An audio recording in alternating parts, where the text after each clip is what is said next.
আজকের মিনি ব্লগে রয়েছে জম্পেশ খাওয়া দাওয়া, সাথে মোমো আর মাসির দেওয়া কি এটা।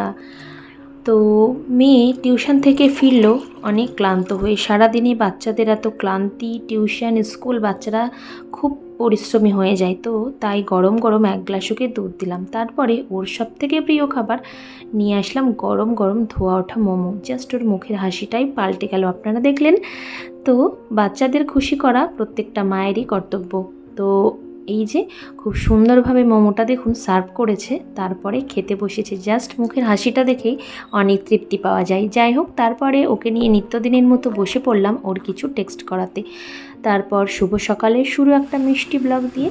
তারপর এই যে দুধ জাল হচ্ছে, রান্নাঘরে কাজ কি আর শেষ আছে। সকালবেলায় আমাদের মায়েদের প্রচুর পরিমাণে কাজ থাকে। তো এখানে কিন্তু আমি বেডটা গুছিয়ে খুব সুন্দর করে আলমারিটা তাড়াতাড়ি গুছিয়ে নিলাম। আর এই যে এখানে আছে কুলির পিঠে, মাসি যেটা দিয়েছিল। তো এই কুলি পিঠে এত সুন্দর খেতে হয়েছে, আর ভেতরে পুর ঠাসা। আপনারা কে কে পিঠে খেতে ভালোবাসেন, আর কে কোন পিঠে, চিতই পিঠে, কুলি পিঠে, মালপোয়া, কে কোনটা খেতে ভালোবাসেন অবশ্যই কিন্তু কমেন্টে জানান। Tata, bye bye.